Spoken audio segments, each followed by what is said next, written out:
Bienvenue dans l'émission Saveurs divines. Cette bonne nouvelle du royaume sera prêchée dans le monde entier pour servir de témoignage à toutes les nations. Alors viendra la fin.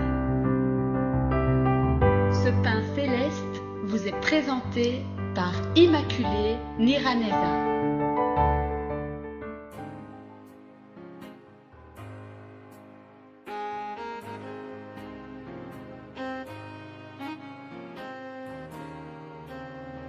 Shalom, shalom mes bien-aimés qui suivent l'émission Saveurs divines. Très heureuse de vous retrouver à la fin de cette semaine. Je rends grâce à Dieu qui nous a protégés et qui nous a donné la parole pour vous partager. C'est vraiment un honneur de servir Dieu du lundi au vendredi.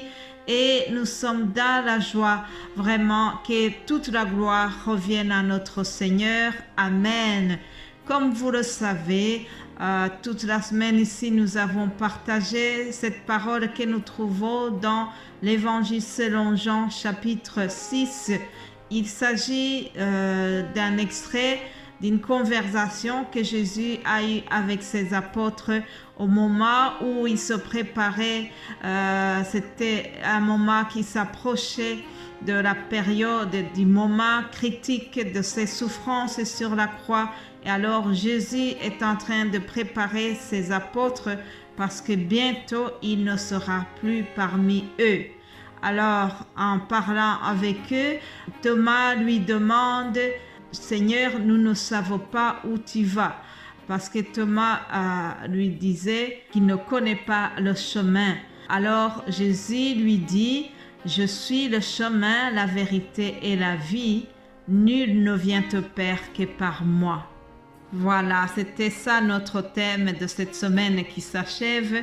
Aujourd'hui, je vais vous parler de Jésus-Christ en tant que la vie.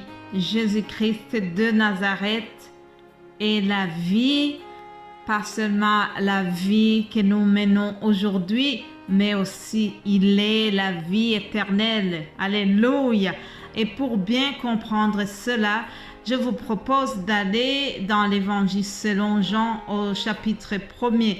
Là, nous voyons le début de toutes choses où Jean dit: au commencement était la parole et la parole était avec Dieu et la parole était Dieu.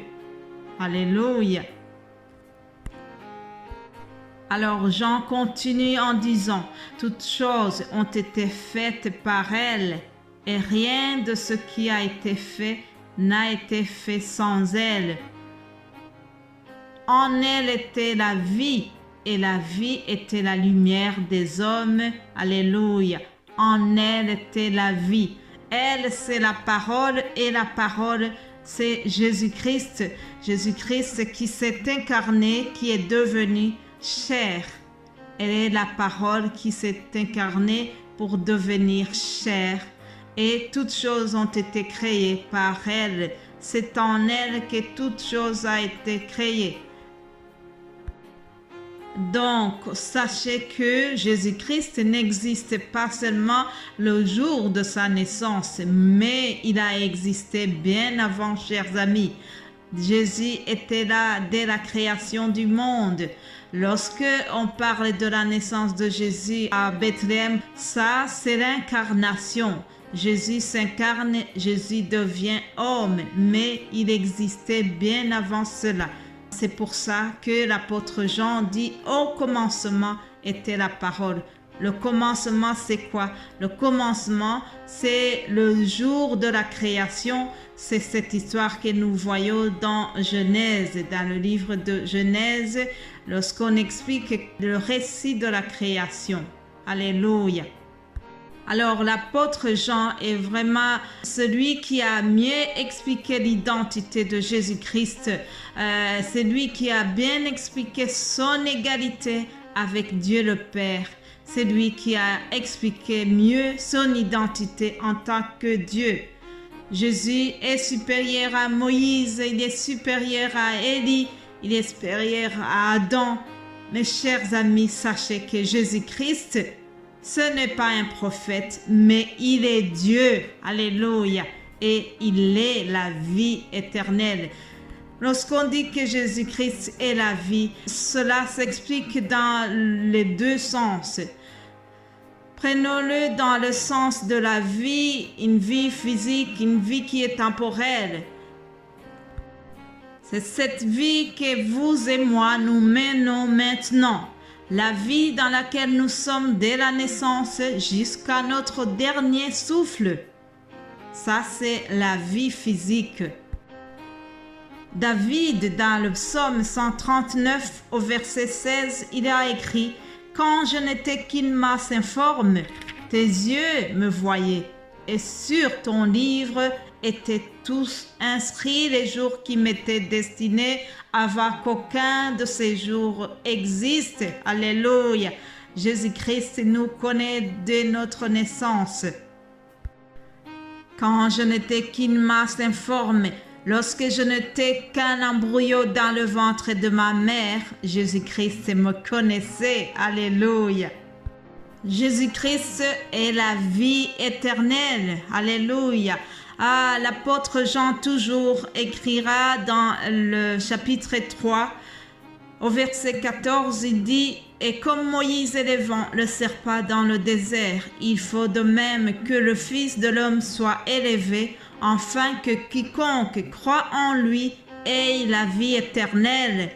Car Dieu a tant aimé le monde qu'il a donné son Fils unique, afin que quiconque croit en lui ne périsse point, mais qu'il ait la vie éternelle. » Ce terme de la vie éternelle revient 2 fois dans le même verset. Dans les 2 versets qui se suivent, on dit que celui qui croit en Jésus-Christ aura la vie éternelle.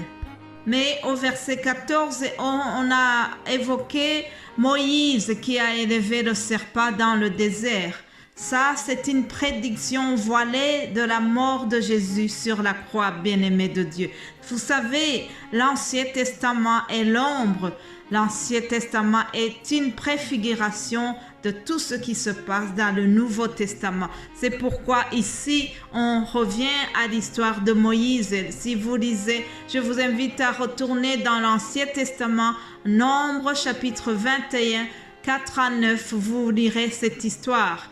Les Israélites qui regardaient le serpent élevé par Moïse, ils étaient guéris de leur maladie. De la même manière que Moïse élevait le serpent sur le poteau pour que ceux qui le regardent vivent physiquement, c'est de cette manière-là que ceux qui regardent à Christ élevé sur la croix, ils sont sauvés. Ils vivent éternellement. Alléluia. Chers amis, je vous le dis souvent, dans ce monde, les enfants de Dieu, nous y sommes que de passage.